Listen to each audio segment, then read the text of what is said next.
Students, आज का हमारा टॉपिक है। आज के इस लेक्चर के अंदर हम देखने वाले हैं जो हमारी प्रोग्रामिंग लैंग्वेज होती है वो टू टाइप्स की होती है, जिसमें से हमारी स्टैटिकली टाइप्ड लैंग्वेज होती है और दूसरी हमारी डायनेमिकली टाइप्ड लैंग्वेज होती है।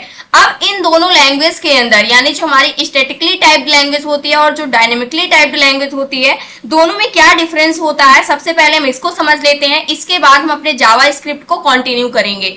अब सबसे पहले हम बात करते हैं स्टैटिकली टाइप्ड लैंग्वेज की। स्टैटिकली टाइप्ड लैंग्वेज क्या होती है? The languages which force the user to define the data type before initialisation of a variable called statically typed language. यानी कि जो स्टैटिकली टाइप्ड लैंग्वेज होती हैं ये यूजर को फोर्स करती हैं कि जब भी आप अपने वेरिएबल को बना रहे हो उससे पहले आपको कंपलसरी होता है कि आप इनिशियलाइज करें कि उसका डेटा टाइप क्या है। यहाँ पर जो हमारी सी लैंग्वेज होती है, C++ होती है, जावा होती है, टाइप स्क्रिप्ट होती हैं और भी लैंग्वेज होती हैं जो कि स्टैटिकली टाइप्ड लैंग्वेज होती हैं। यानी इसके अंदर अगर आप कोई वेरिएबल बना रहे हैं तो कंपलसरी होता है कि आप सबसे पहले उसका डेटा टाइप लिखें।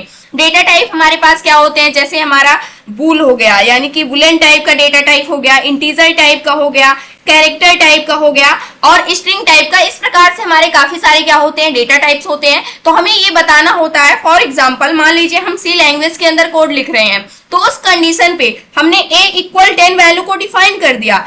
अब यहाँ पर सी लैंग्वेज के अंदर हमने क्या किया, एक नेम का एक वेरिएबल बनाया जिसके इक्वल हमने वैल्यू 10 असाइन कर दी। लेकिन सी लैंग्वेज के अंदर ये क्या होता है, ये सिंटैक्स रॉन्ग होता है, क्योंकि इसके अंदर कंपलसरी होता है कि आप पहले बताओ कि किस टाइप की वैल्यू आप स्टोर करना चाहते हैं। जैसे यहाँ पर इंटीजर टाइप की वैल्यू को हम स्टोर करना चाहते हैं तो इससे पहले हमें इंटीजर डेटा टाइप को क्या करना होगा, इनिशियलाइज करना होगा यानी बताना होगा।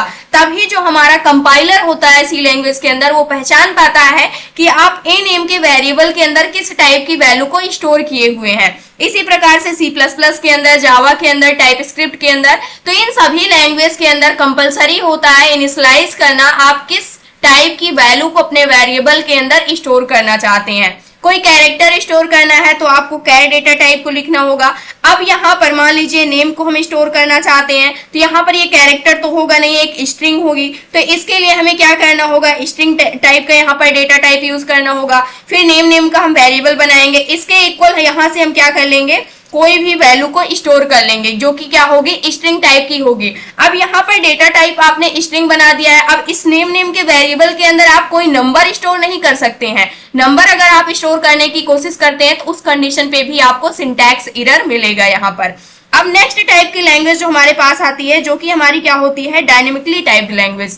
ये लैंग्वेज क्या होती है, the languages in which the data type is not compulsory. यानी कि इस टाइप की लैंग्वेज के अंदर डेटा टाइप कंपलसरी नहीं होता है and it's optional called dynamically typed language. और इस प्रकार की जो लैंग्वेज होती है वो डायनेमिकली टाइप्ड लैंग्वेज होती है। जैसे इससे पहले हमने पाइथन को सीखा। पाइथन के अंदर अगर मान लीजिए a आपने वैल्यू डिफाइन कर दिया 12, अब इसको अगर आप प्रिंट करते हैं तो डायरेक्टली a को आप प्रिंट कर सकते हैं। a की वैल्यू जो भी होगी वो क्या हो जाएगी, प्रिंट हो जाएगी, क्योंकि जो हमारा इंटरप्रेटर होता है वो डायरेक्टली पहचान लेता है कि यहाँ पर जो नंबर यानी कि जो डेटा टाइप यहाँ पर होता है वो नंबर टाइप का डेटा टाइप है। यहाँ पर ये वैल्यू से पकड़ता है, यानी कि जो इंटरप्रेटर होता है पाइथन लैंग्वेज के अंदर वो देखता है कि क्या वैल्यू स्टोर की गई है, जो भी आपने वेरिएबल बनाया है। तो यहाँ पर इंटीजर टाइप की वैल्यू स्टोर की गई है तो यहाँ पर ऑटोमेटिकली पता चल जाएगा कि ए नेम का जो वेरिएबल है इसके अंदर इंटीजर टाइप की वैल्यू स्टोर की गई है और डायरेक्टली ये क्या हो जाएगा, एक्सेस हो जाएगा। इसी प्रकार से जावा स्क्रिप्ट के अंदर, आप जावा स्क्रिप्ट के अंदर क्या कर सकते हैं, मान लीजिए a आपने 12 स्टोर किया था,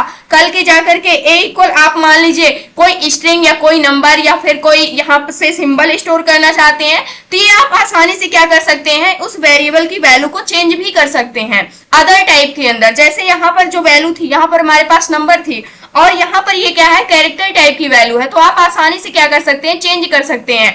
ये हमारी क्या होती है, डायनेमिकली लैंग्वेज होती है, जो हमारी पाइथन होती है, जो जावा स्क्रिप्ट होती है।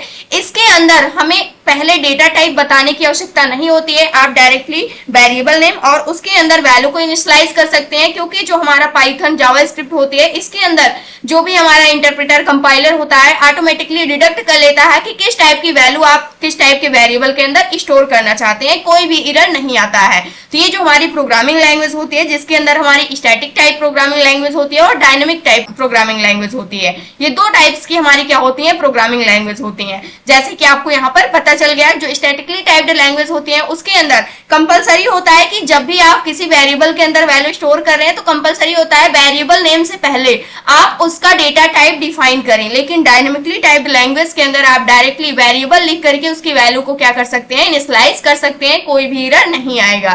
तो ये था आज का हमारा टॉपिक। आई होप दोस्तों अगर आज की इन्फॉर्मेशन आपको अच्छी लगी हो तो प्लीज वीडियो को लाइक करना, चैनल को सब्सक्राइब करना और दोस्तों के पास शेयर करना।